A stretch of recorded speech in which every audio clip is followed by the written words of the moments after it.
I'd like to now introduce our speakers for the event today, Laughing All the Way to the Mosque, featuring Zarqa Nawaz and Anita Majumdar. I'd like to acknowledge our sponsors and partners for the event, SFU Woodwards, GEIST Magazine, Jugnistyle, the Writers' Festival, the Center for Comparative Study of Muslim Societies and Cultures, and South Asian Arts. It is now my pleasure to introduce a very good friend of mine who I've had the opportunity of working with and interviewing and having many long talks over Skype with. Anita Majumdar is an award-winning actor and playwright. She has written a number of fantastic plays that have gone on to be featured across the country, including Fish Eyes, The Misfit, and a new play, Same, Same But Different, which will be part of the Push Festival in January, so keep your eyes out for that one. She was also recently seen in Midnight's Children, where she was fantastic, and you're in for a real treat with Anita Majumdar, so I would like to now welcome her to the stage. Thanks.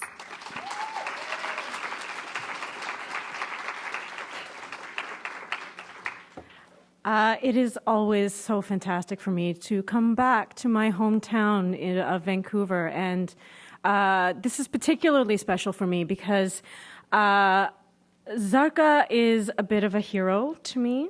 I think if you were to define the word pioneer, Zarqa's face would be right next to the definition in the dictionary.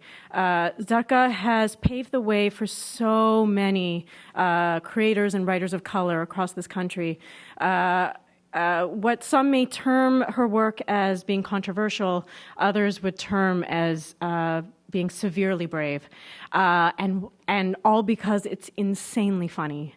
We're here today to actually talk to Zarqa about her new creation, her newest creation, Laughing All the Way to the Mosque, which she's been working on for 2 years. We're mostly familiar with Zarqa's work from Little Mosque on the Prairie. She's the creator of the show that ran for 6 seasons on the CBC.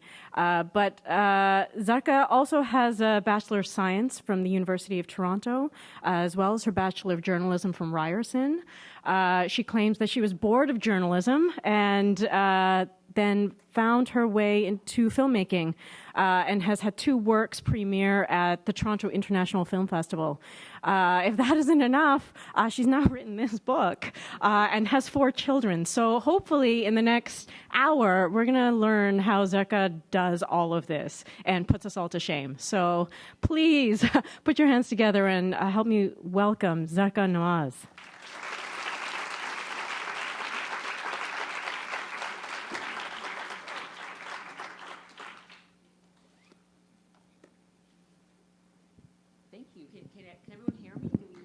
We're supposed to use these. The mics.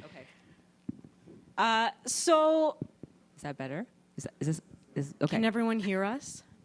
I feel like you've been doing the festival or the book circuit for some time. So, I kind of want to put some disclaimers out. What this talk will not be is, so why are Muslims? How do Muslims? Are you Muslim? Thank you. Yes, so, I am. We're going to just skip that for today's talk. I would actually like to start because I feel like this is like our first date. We've actually never met. We know about each other's work, but this is my first chance to sort of nail you down and ask all my questions. So I'm going to actually start on a slightly antagonistic note. So in the book, which I loved reading, it was insanely funny. Congratulations. Thank you very much. You term a moment that you carry for 20 years. The humiliation of this moment is it weighs so heavily on you until you confront it with the person who is involved. I would like to now do that with you. So I don't have a lot of regrets in my career, but I have one. I auditioned for Little Mosque on the Prairie 3 times because you guys casted someone And then that person wasn't any good. And then you casted someone else, and something happened. And so they kept calling me in. And every time I thought, this is my chance. It's going to be me. And even I think I tried my very, very humiliating attempt to put on a hijab. That's probably what lost the part. But I remember what it was, and I remember thinking, I'm not white enough. Like, there's no way I could be the daughter of Carlo Rhoda and Sheila McCarthy. But it's been my greatest lament, and my mother, who is sitting in the audience, they're huge fans of the show. How does it feel to have, I mean, it's been a while since Little Mosque was off the air. How does it feel to have people still come up to you and tell you their story of Little Mosque and what it meant to them and their own personal anecdote? You were robbed. Thank you. I actually did not know that you were in the running for Ryan. I had no idea. Satara Hewitt. Yeah. She would have made a brilliant Ryan. She would have been lovely. I thought maybe it was because I didn't look good in a hijab. Like, you have to have you have a fantastic face for it. Thank you. I never saw any of the tapes that came.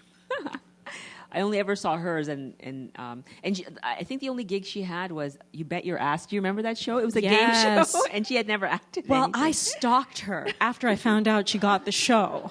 Yeah. I wanted to see Actually, who my nemesis was. You look a little bit like her. Well, now that you mention it. But I think this is actually a veiled compliment, is where I'm going with this, is that Little Mosque changed Canadian television. Was that something that, people ask me this sometimes, and probably not as much as you, did you set out to set a new standard, to raise the bar?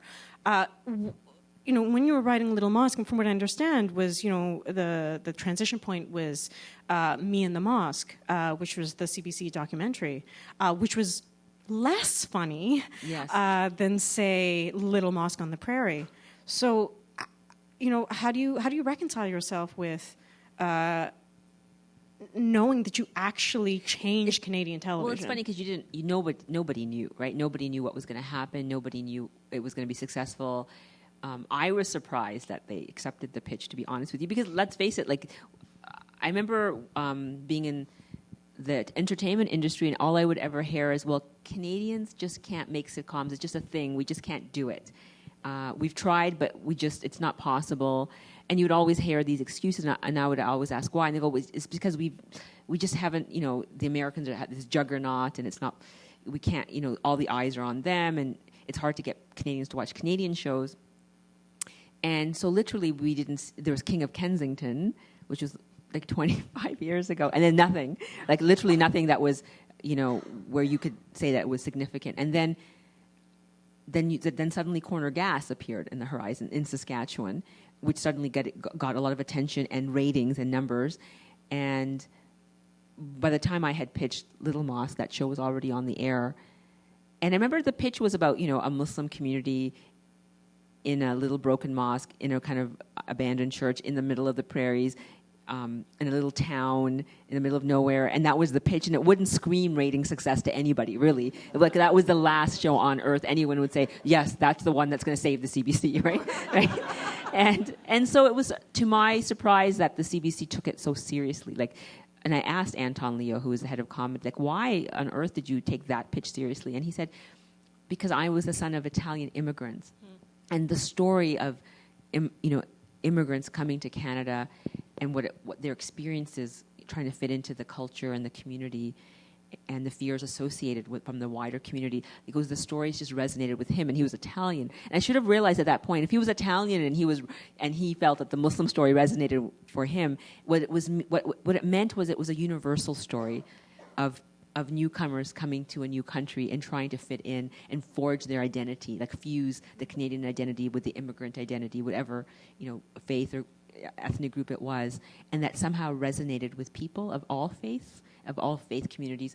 And so even though in my mind it was a very specific show of a very specific ethnic and religious community, it ended up being a universal show that appealed to a very broad audience.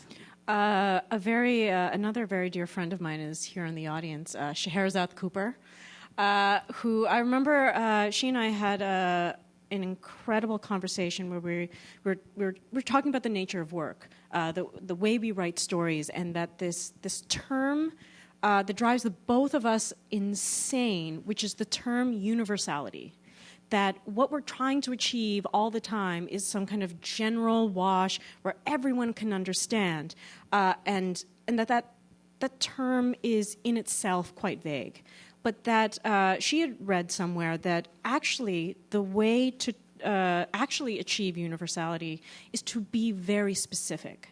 That we often, as storytellers and writers, we get very afraid of getting too specific, getting too ethnically specific, because then how will we reach a broader audience? But Little Mosque is such a testament to when you decide to be very specific, and I'd love to know how autobiographical Little Mosque actually is, but when you talk about something that you know, that is wrought in nuance, wrought in actual specifics, that it actually has mass appeal.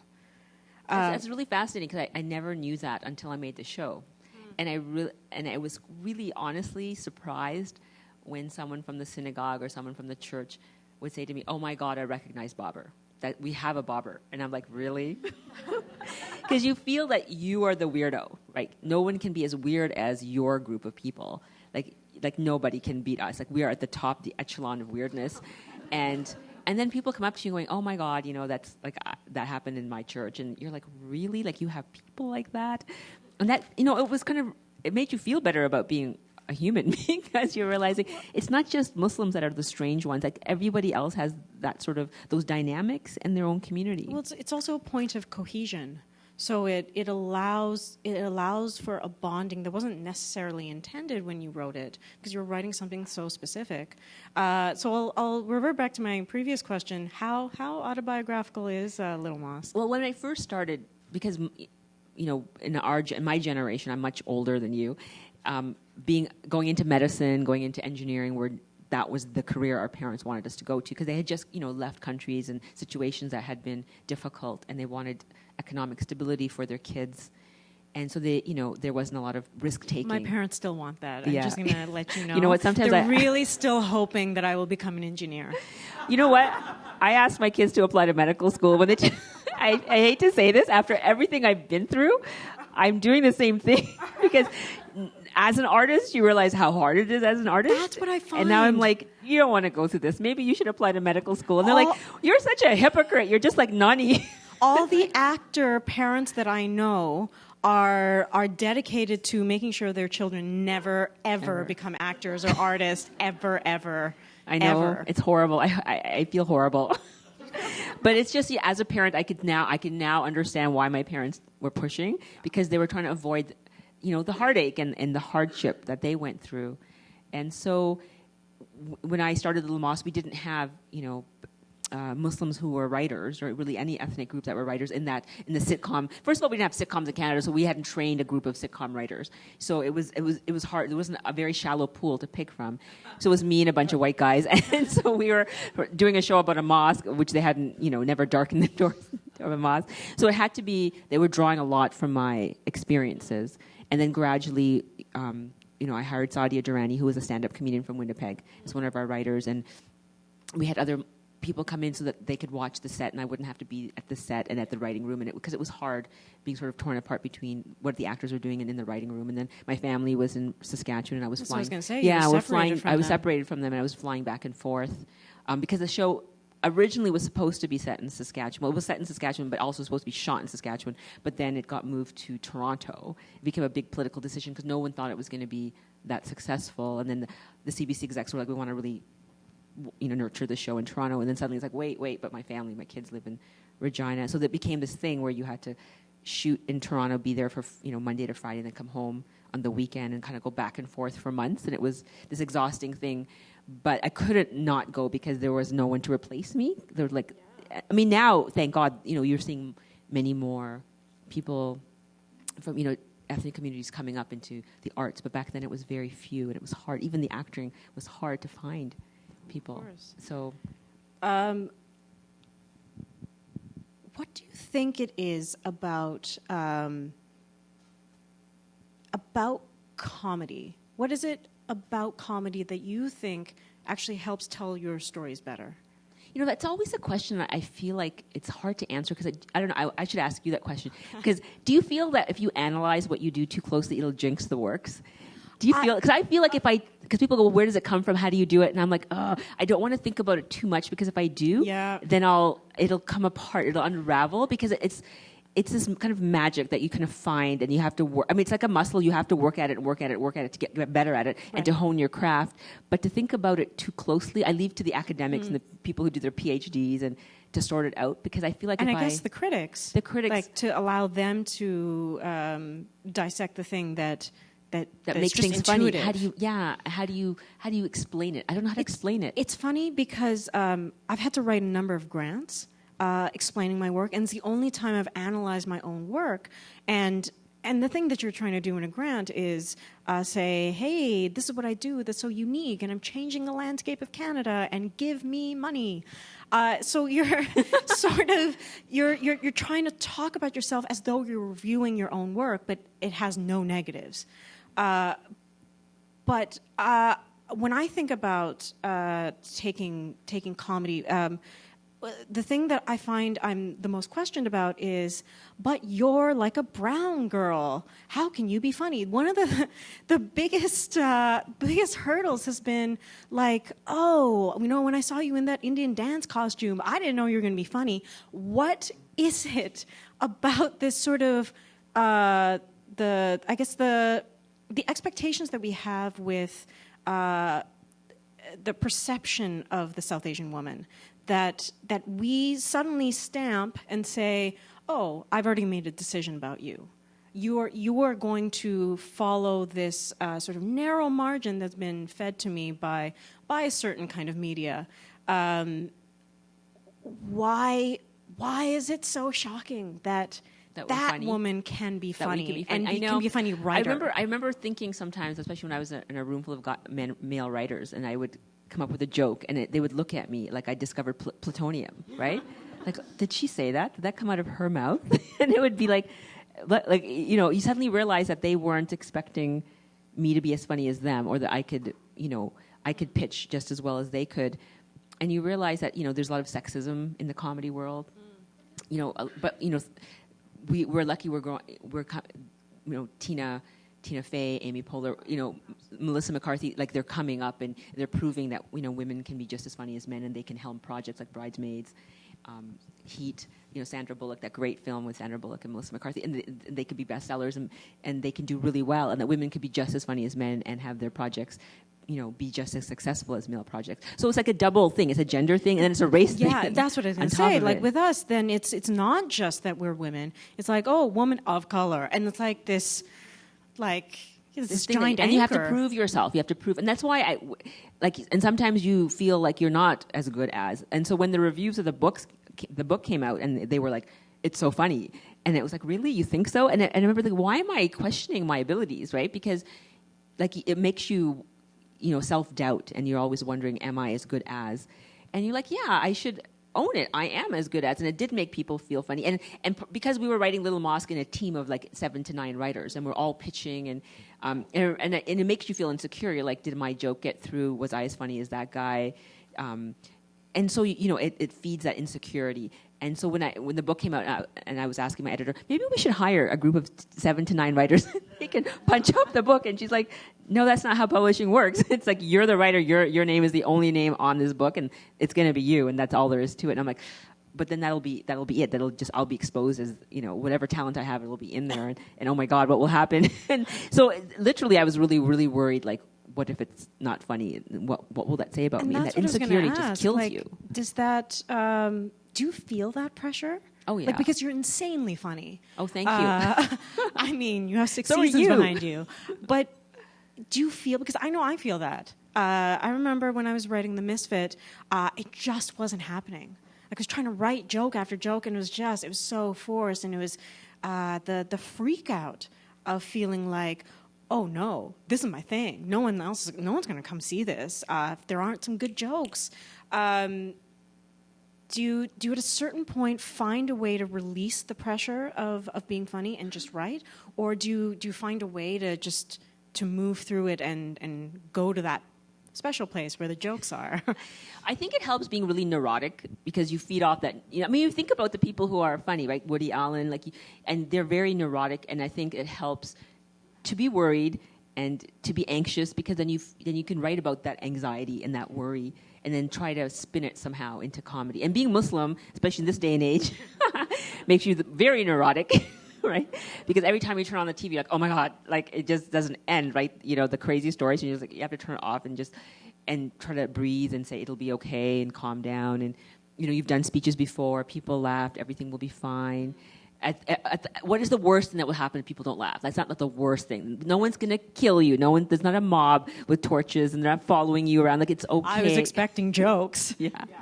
They're not going to run to your home and, demand a refund. It's fine, right? You have to just remember that it's okay, right? People will be okay with it. Because at the end of the day, it's actually, this is recreational. That this is actually entertainment. This is what you do in your off hours. This is what we do on our on hours. But that for other people, they actually have no expectation. That's what I have to remember. And I remember really, really early in my career where I still get nervous, but I would get really nervous because there's no way to explain what it was I did. And to sell people on, trying to produce it or just try to show a little excerpt of it, how do you describe this thing? And then you sell yourself and you use jazz hands. And then you do the thing and you hope that you haven't oversold it. And so I guess my other question to you is what is your relationship with criticism? What do you find it fuels you in the way that you were talking about in terms of the pressure really propelling the work? Where does criticism in the way of reviews, but in the way of Joe Schmo coming up to you and telling you their 2 cents? Criticism, it's good in a way because it tells you what you can improve. But then at a certain point, especially because now we live in the digital media age where people can criticize you anonymously, right? And so there's no answering back. There's no, can you come back and answer this person or make them accountable for what they said? So I notice if there'll be a review of the show, or you'll notice that there'll be these horrific. She might be funny, but she belongs to a homicidal religion that kills people, right? And you're like, wait, why are we talking about that? Why do we have to go to that dark place, right? And it happens all the time. Every article that comes out about me because I'm Muslim, there'll be the commentary at the end. But her people and her religion and her this, and just because she's funny, does she think that she can wipe that all out? And you're like, at a certain point, you're like, okay, I have to not read that stuff all the time because it's soul destroying, right? And then I'd sort of, like you're saying, how does your mind work? And then I sort of internalize it, and now when people say that to me, I'm like, or I read that and I say to a reporter, I know what's going to happen when this article comes out. There's going to be 100 comments about her homicidal religion and how, all she really, she's just making this religion palatable, so ultimately her people can wipe out the human race, and and I said, well, the truth is, we really don't have time to take over Western civilization because we're too busy trying to keep Revenue Canada off our back, right? Getting the kid to soccer practice, so taking out the Western civilization, it's just a bit, too complicated right now. So that was my way of dealing with it, right? I would deal with it in comedy, just the mundane. You're so worried about the mundane, getting to... So you actually used comedy in your own life to deal cope with that negativity that was coming out with the reviews, not the reviews of the book, but the commentary underneath the reviews, right? Right. And that was the only way that I realized that part of comedy is a coping mechanism so that you can digest all that negativity and turn it on its head and make it more positive. Right. I was watching one of your interviews with for the book. I think it was Canada AM, and you had said that criticism about religion is hard because the faith doesn't just belong to you.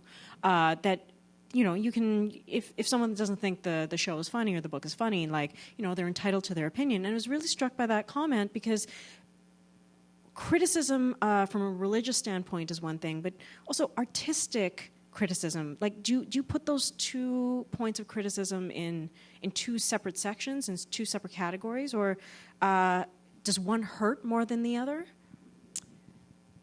I think you know what? It's interesting because when people, a lot of conservative Muslims had a lot of trouble with the show, and some still do because they feel that I had given a bad impression of Islam through the show. And I'm like, really? I'm like, I think the Taliban, the Al-Qaeda, maybe they give a bad impression of Islam.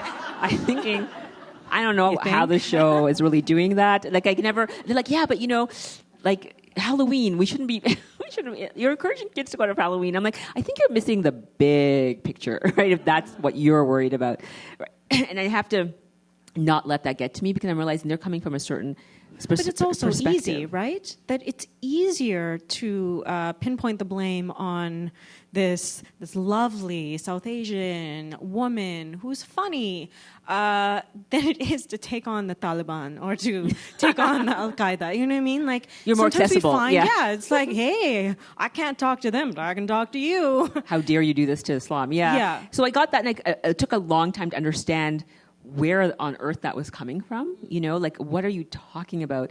And I think, obviously you have to take into consideration their background, their cultural background. It's a different sensibility than, if I obviously can't make a comedy about 9/11, say. I mean, that would really upset. And you try. And I did try, yes, but it's never going to happen because that's a sensitive subject for Americans, right? So then you have to understand even people that you grow up with or in the same culture as you have certain sensitivities about certain issues, and you can't cross certain barriers. They're not going to let you. That it's just it's true what we say. We live in a society where you have freedom of speech, but still there are places that people will not let you tread or will not want to go there in a comedic manner because it's too sensitive, and you have to be aware of what those issues are and to take that into consideration. So it's like a minefield, and you have to sort of know where you're going and how you can go there. And everybody comes to certain issues with a different perspective. And when it comes to religion, for Muslims, it tends to be a bit more sensitive because they come from cultures where, satire about religion has not been a big thing in their countries, right? And so when they come here, suddenly it's religious satire. Like, what is happening? Like, how did this happen? And it's like, and I didn't realize it until Little Mosque actually aired, because people, they'll say to me, "You're so brave." But the truth is, we'd already made the show; it was already on the air, and then people were freaking out, and it was too late to do anything about it. So you can't be brave retroactively, right? So it was like you were kicking people in the teeth without realizing you had kicked them in the teeth. And it, to their credit, it took them years to get desensitized to the fact that they're now going to be objects of, But to be fair, that once the verdict came in, you still maintain that the show's sort of level of satire, that you didn't back off of it after all. I mean, but it sounds like some bullying in the mosque where you live. Do you not find that there's a little bit of bravery in that? Well, I think what I noticed was that we were a moving target, right? So when a conservative element got angry at one show, the next week there'd be another show. And then there'd be another show, and they couldn't quite they were still mad about this one, but then there'd be this other one, then there'd be this other one, and then people would kind of like the show, and they're like, "Well, aren't you mad about this?" I go, "Yeah, but we really like this one." And so it was this moving target that they couldn't, if they couldn't fixate on one thing, they couldn't get a critical mass of angry people, because then that mass was like, "Well, this one was kind of funny, I kind of liked him," and then it was sort of snowballing, and then slowly the show started gaining fans in the very group that was not happy with it. And then people were like, "Ugh, it's no point," right? Because it's changing too much. And then gradually over the years, we were winning them over. And so now when I go to the mosque, very conservative Muslim men will come to me going, "Oh, it was so funny," and I'm like, and it takes everything I have not to choke him. I go, because it's so, because that's not really fair, because I don't know if he was upset with it. That's right. It was just maybe sort of a mindset. But now I think it took 6 years, but I think we have more or less, won the community over. There's a chapter in here about the first reactions that came out about Little Mosque. Do you not find that maybe that committing to the intent of the show, to your voice of the show, actually helped educate those audiences? That actually that it was rough in those first days, but that the show itself allowed its audience to catch up, but never to apologize for itself. So it was actually an audience's responsibility to catch themselves up, to realize that, hey, so this is season 5. Maybe I need to get on the bus. Did you find any element of that? Yeah, it was interesting because the second episode, was it the first one or second episode, Layla got her period and we showed blood, in the underwear. And oh my God, I would read comments. This is before YouTube, all that stuff became popular. People would just blog and go, I ran screaming from the TV set, right? Because they came from, and I was like, really? Because in that culture, it was not talked about, the period and menstruation. It was very conservative. And so we talked about it openly on the show. And then, feminists came up to me and go, it took a Muslim show to finally show blood on the television. I thought that was really interesting, right? Because meanwhile, the Muslims are fleeing for the hills. So I was dealing with two communities. One was, you're so brave, and the ones that were running. And I was like, okay, what can you do? And then so we just went with it. And then I remember it was third or fourth season, we decided to do an episode where we showed the conservative element saying Muslims wouldn't let women go through the front door of the mosque because there would be too much intermingling between the sexes, and it was like a disco at the as if it was like a disco at the doors, right? Because men and women coming through the same doors might result in sex or something, right? And so they said, we're going to lock the doors. We're going to ban the women from the front. The women are going to go to the bank, and we back the doors. And we did an episode about that. And I thought, man, this is going to ruffle feathers, right? So we did this show. And Bobber bans women from the front doors, and the women have to go to the back doors where they have the garbage and stuff. And it came out, and there was almost silence. Maybe one or two people reacted, but nothing. And I was like, what happened? Where are all the mobs with their torches? Where are they all? And I realized that they had pretty much whatever. That's just the show. And I think there was sort of a maturing of the audience at that point where they could roll with it now, and they wouldn't have freaked out like they did running, for the hills with the period episode. And so I realized that, wow, we can tackle these issues that are problematic in the community without that reaction anymore. People can actually sit there and watch and go, yeah, that happens. That's wrong. We shouldn't do it, And there was none of this, why do you have to air our dirty laundry all the time? That was what I got at the beginning. But now they've become immune to that, and they're like, okay. That seems to be a concern and a trend that tends to happen. That something that is very culturally specific. There's always a group that comes out and says, why did you do that to us? Why did you have to air our dirty laundry in front of everyone? I find it perplexing.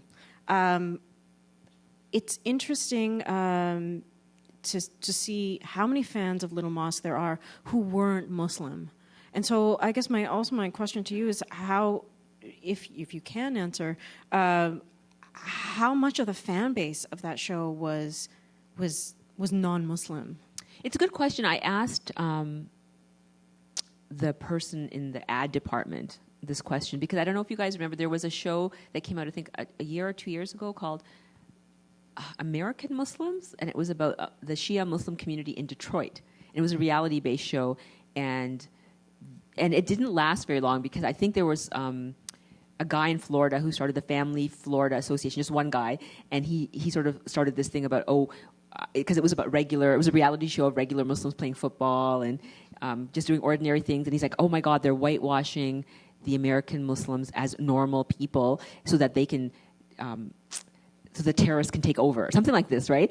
And so that people won't recognize them as terrorists, so it'll be easier to infiltrate. Yeah, it was on TLC, and he managed to get Amazon and McDonald's and Lowe's to pull out the advertising from the show because they didn't want to be associated with a show that showed Muslims as normal people, right? Because they should only be shown as terrorists. Those are the only Muslims that should be on television because if you show them as regular people, then they might be trustworthy and then might be able to fit in, and then they'll fool us into thinking they're, And it was so strange. So anyway, that show didn't last very long, and I was so shocked by the reaction. So I went and talked to the ad people in Little Mosque. I go, well, what happened to us? What was the Canadian reaction? He's like, well, what happens to us is that we track the people who are watching the show, and they tended to be highly educated. A lot of them were from Calgary for some reason.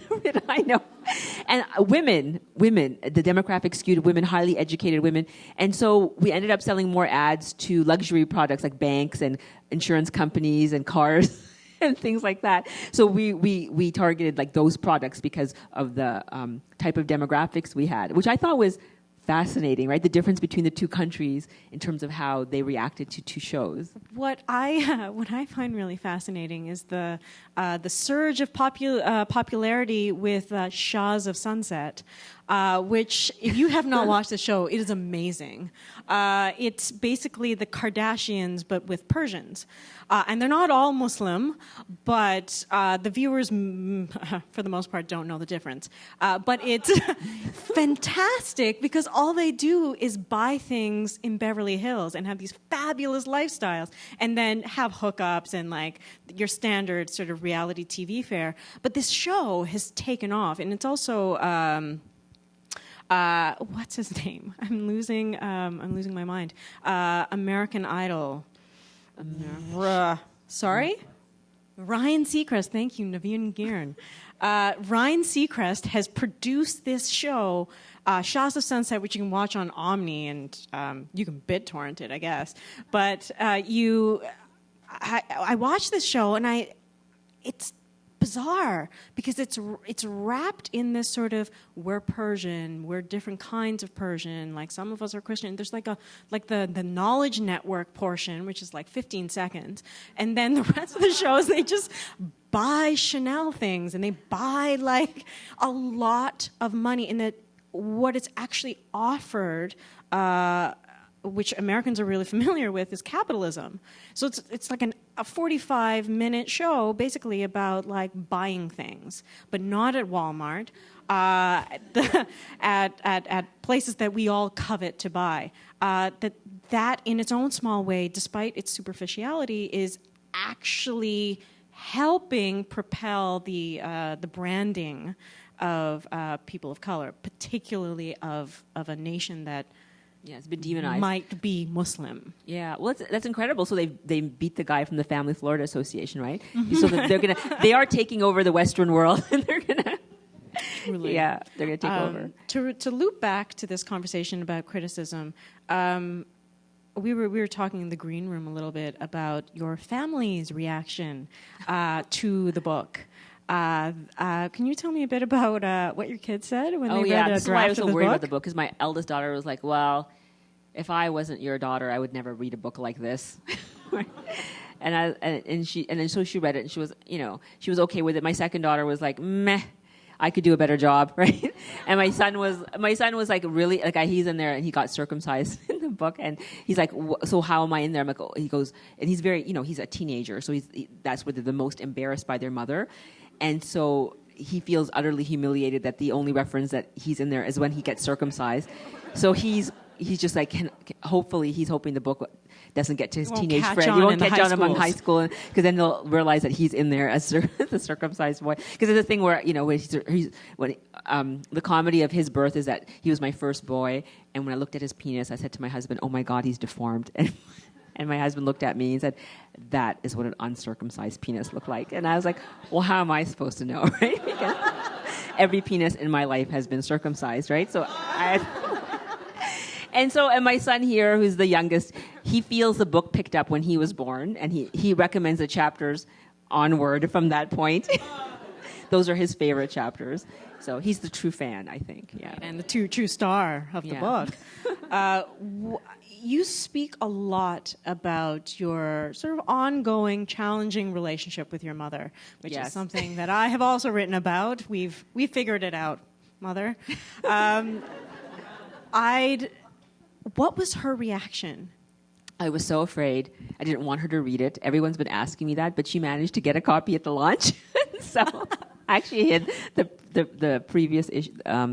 When Mace, I sent her the paperback edition when it first comes out, the unedited manuscript, and she had read it, and I said, hide it from Nani, don't let her see it, whatever you do, because my daughter goes to school at McMaster and visits my mom on the weekends when my parents live in Oakville, Ontario. And so I kept it hidden from her, but at the book launch, I don't know, she must have bought a copy. I don't know how she got a hold of it, but she got a hold of it, and she read the whole thing. And she just looked at me. She goes, it's funny, you remember things differently than I remember things, right? And I was like, yeah. This is all ringing very true in my household. And she was very diplomatic. She didn't criticize me or say anything, which I was really scared and quite worried about and didn't want her to read. There was a chapter in this book, I kid you not, I won an award from journalism school. I was at Ryerson Journalism School, and there's this one award for broadcast radio, and I won it in Stuart McLean's class. And we went for the ceremony. The photographer wanted to take a picture of myself and Stuart McLean standing side by side, and my mom taps me on the shoulder. And I'm like, Mom, you can't be in this picture. And she's like, neither can you. And I'm like, what are you talking about? She goes, if a picture with you and a white man gets out, no one will want to marry you. And I was like, you can't be serious, right? You just can't be serious. And she's like, yes, I am. And so they had to put someone else in her place. And it was like the most humiliating thing in my whole life, right? I would rage about this to my husband. He's like, you know what? You need to write about this so we can stop hearing about this all the time, right?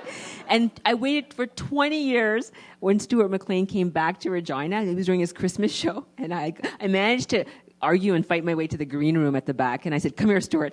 And I took the selfie with me, with my arm around him. And I took a picture of Stuart. And I waited till I got home. I said, look, I have a picture of Stuart McLean, and I'm still married, and it didn't affect my life. And my mom was like, what's wrong with you? You're crazy. Like, she didn't even remember, right? And you realize at that time, like you hang on to this stuff, and it has such a hold on your psyche, and you're just like, and they don't even remember, right? She was just like, it was your father. He was so crazy. It was just because of your father, right?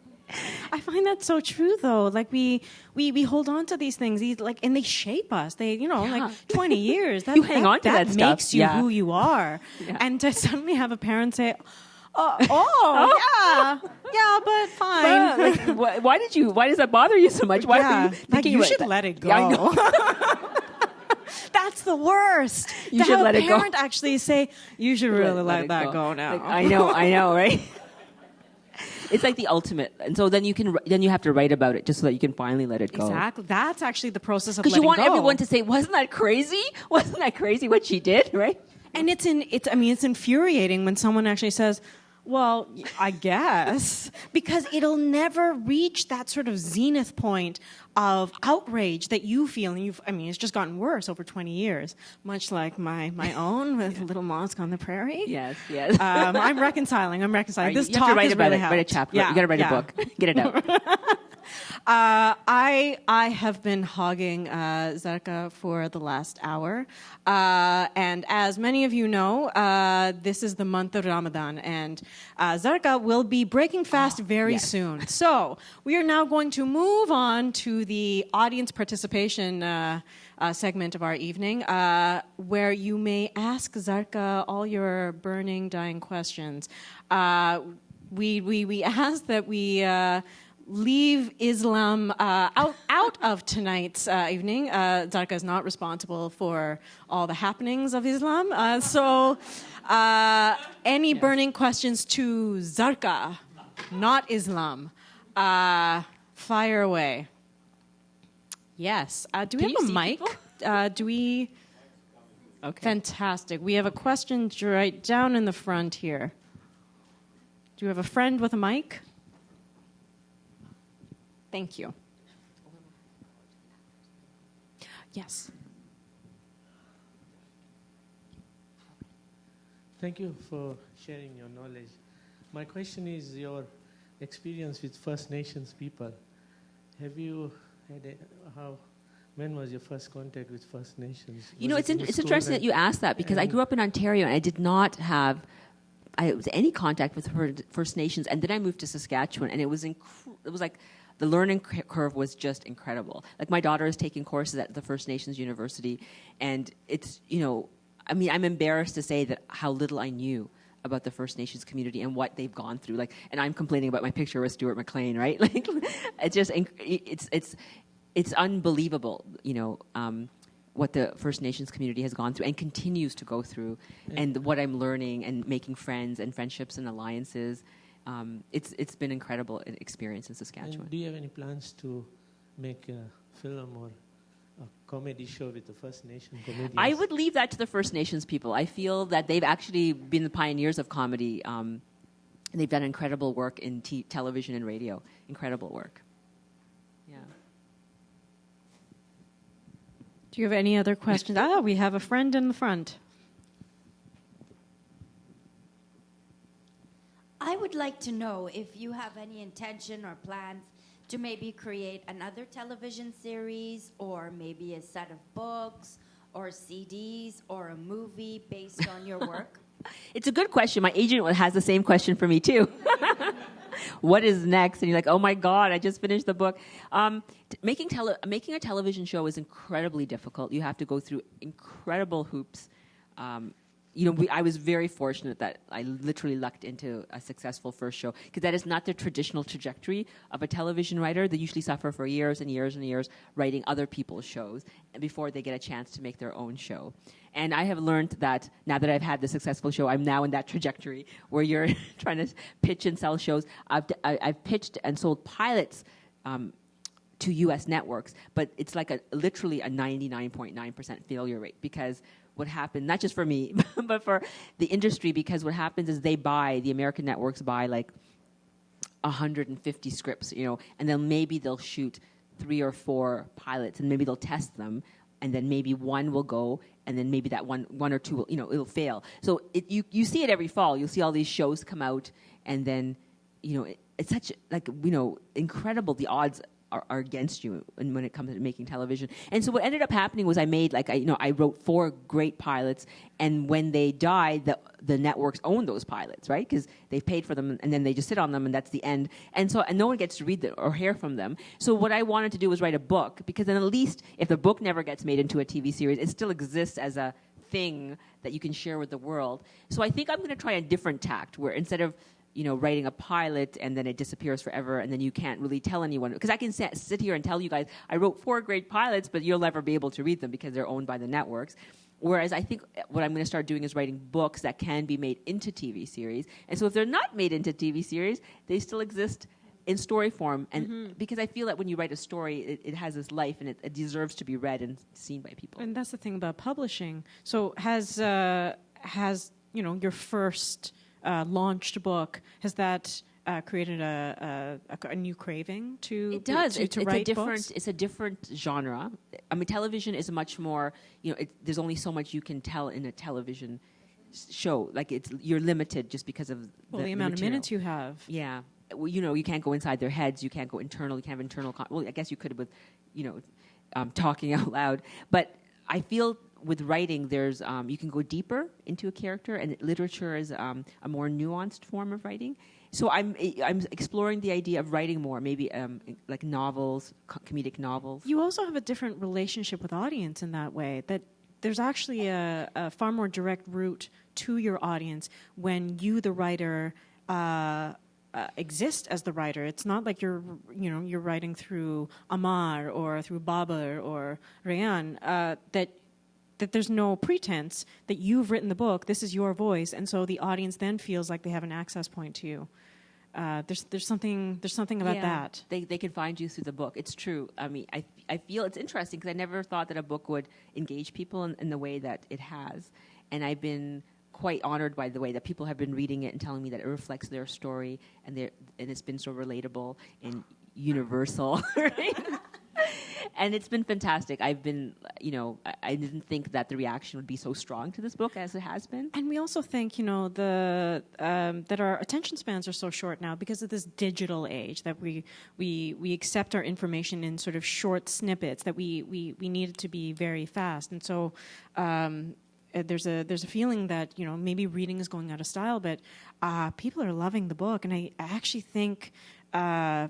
I think more books like this will actually, bring back reading, a lot. I hope so. And I think it's an advantage, and you must realize this, writing comedy, people enjoy, laughing and relaxing and reading something that's fun and light and not as heavy. And so it makes reading more enjoyable. And I feel that I was really fortunate to be able to write my first book as a comedy because it helped engage people with the storytelling, especially when it's about a culture and a faith that's could be very different from them. So I felt that the comedy was a way into sort of a different world, and it helped people. Fantastic. We have another question down in the front. Hello. Hi. I'm just curious, something that you talked about, very briefly in the very beginning, you touched on the fact that you have 4 children. I do. Okay. So how did you do this? How do you balance? How do you balance all children? Of this? Children, a book, the TV show, everything.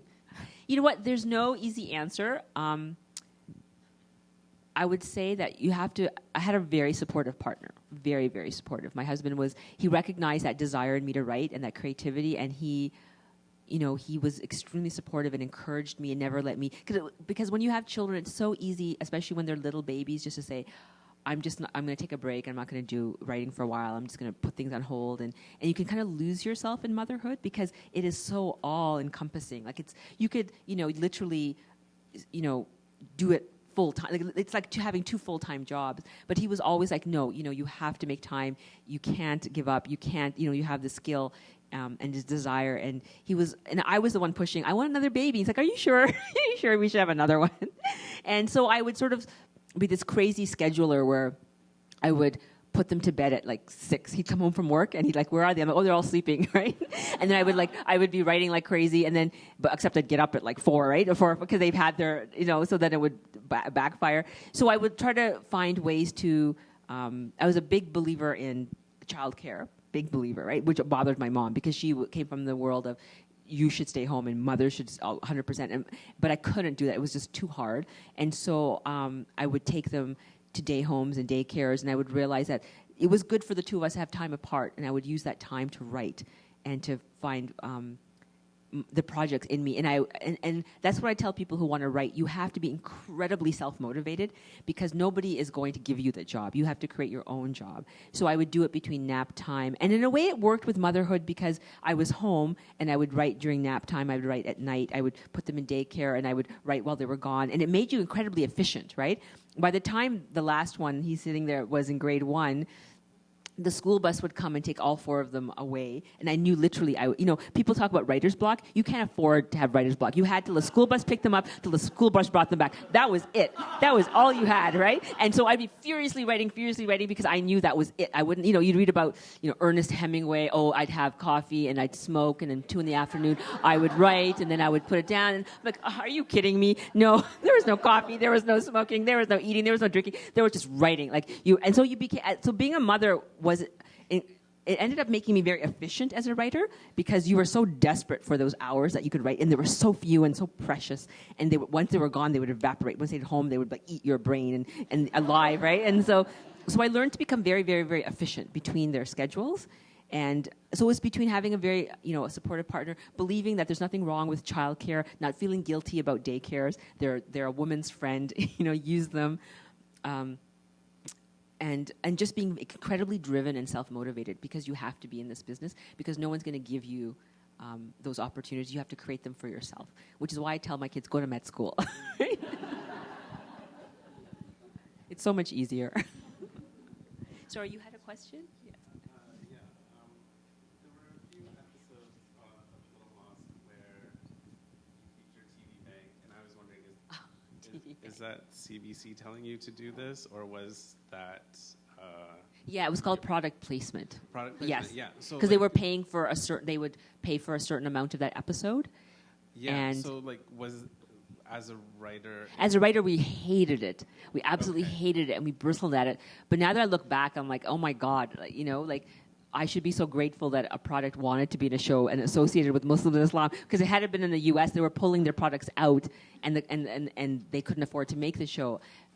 So at the time, I was really, we were like, oh, this is terrible, we're selling our souls. But now, looking back, I'm so grateful that they wanted to be associated with the show, because it could have gone so many other horrible ways. Yeah. Okay, so if you put your foot down and said, no, I am not doing this, would they have listened to me? No. They wouldn't have listened. Yeah. I wouldn't have had that power to say no, for sure. Yeah. And that's sort of a reality, not just in Canada, but it's an economic reality. Everywhere. Yeah. Even those mother-in-law, daughter-in-law soap serials in India. You're still, like Janachur. Yeah, Janachur. And Hajmullah. The washing powder that you should use. Exactly. Yeah. No, it's the reality of the economy. Yeah. Absolutely. I think we don't know a world now with even television and film without branding. Yeah. It pays the bills for sure. I saw a hand. Right, excellent. Thank you so much for the TV show and your book and for coming here. It's so evident that you're a really funny person and also a really fearless person. And I was just wondering, there are outside influences or someone in your family or something within you that really keeps you true to who you are and just fearless. Yeah, it's interesting. I think back, like what drove me to comedy and writing. I think that I probably was a very creative person, but didn't know it because I was too busy taking physics and organic chemistry and calculus and things that were not easy to do for me with the way that my brain was wired. But I felt I had to finish the 4-year degree because I had started it. And who wants to abandon a degree and then not have it? That's the dilemma. Like if you got 2 or 3 years and if you stop, then you lose those 3 years. So I'm like, just do it, just get through it, and then we'll sort ourselves out. And then I went to Ryerson for journalism, and that's when I realized that I had this sort of innate creativity in me, and I did journalism. And when people say you're bored with journalism, what I actually mean by being bored with journalism was that I was writing other people's stories. Do you guys know Peter Zosky from Morningside? So I was working for his show, and he was this incredible man who would take all this research that we would do and all the questions that we would do. We would interview people, and then he would take all this stuff and he would make magic on air, and he was having the most fun. And I kind of felt like I'm not having fun doing this, and I'm missing something. And what is that thing that I'm missing? And it was that storytelling element. I didn't know it at the time, but I was missing writing story. And then I made my first film, Barbecue Muslims, and I realized that I got the most enjoyment from combining comedy and story and spinning tales that were fusing. And now I realize what I was fusing. I read someone's Little Mosque in the Prairie resulted in a lot of PhD dissertations out there. And I was actually reading a paper before I came. One of the professors sent me a piece of paper, and I was just reading it. And it was incredible because he was saying, well, this show took Canadian culture and Islamic culture and fused them together and created this new kind of culture and a new identity. And, the show was a metaphor for this. I had no idea, right, that this was happening. I was like, oh, really? It's like, because, that's the thing that you don't want to analyze it too much because, and I'm glad I read this paper after the show was over because it would have freaked the crap out of me if I had read it before. Because, he was saying, well, she did this because it was, she put a mosque in a church because it was a metaphor for, and I was like, because in my mind it wasn't a metaphor. It was just, we had mosques in churches. That's just the way it was because Muslims couldn't afford mosques, so they would just have them in churches, right? And so, but he analyzed this in this way, and you realize, wow, like you can make a show and it could reverberate in so many different ways for so many different people and so, angles, especially for academia, it seems. We should also mention that 2 of the actors from Little Mosque are actually here with us in the audience. Potentially 3. Is Veena here too? Can you guys stand up and be acknowledged, please? There's a Manoj and Aliza and Veena from Little Mosque in the Prairie. Isn't that great, you guys? They're here. That is so fantastic. Thank you for coming. We're nearing your. Yes, I need to eat. Yeah. Zane, what time is it? Is it time? What did you say? He's just checking. We're checking on time. So we'll take one last question, and then we're gonna let Zarqa eat. Yes. Oh yes. Can we have a taste of the book? Can you have a taste of the book? Oh, did you want me to read the back of it? How about read the back? In your own voice? It'll be like an audiobook. Cover Little Mosque. Does anyone have the hard copy? Can I read the... Yeah, I was going to say it's not in that one. They excerpt this. This is me at school when I'm trying to make friends and I'm having a hard time. And I had to ask my mom to come with me. My mom didn't remember this incident. I actually remembered this. So I said to my mom, nobody wants to play with me at school. And she's like, really? And I was like, yeah. She goes, well, I'll come with you, which is like horrifying, right? Your Indian mom in her shalwar kameez comes with you to school to help you make friends. And Kathleen was this white girl that I idolized. So Kathleen looked first at my mother and then at me.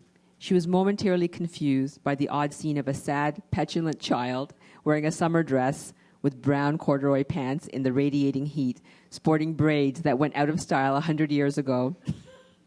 standing beside a large Pakistani woman wearing a long shirt and baggy pantaloons that ballooned like sails in the wind. My mother looked like a pirate and I, her oppressed first mate. My stomach growled as I mouthed a silent prayer, God, please kill me now. But I lived, and Kathleen finally made up her mind. Sure, she can play, said Kathleen, and handed me the rope so I could take over. My mother went home. From that day forward, I always played jump rope with the popular girls. Turns out that skipping rope on the playground was a mediocrity. So as long as my wrists still worked, I was allowed into their circle, even if I was dressed for the wrong century. Apparently, all I had to do was ask, and yes, I was thankful to God, who clearly worked in mysterious ways. Thank you.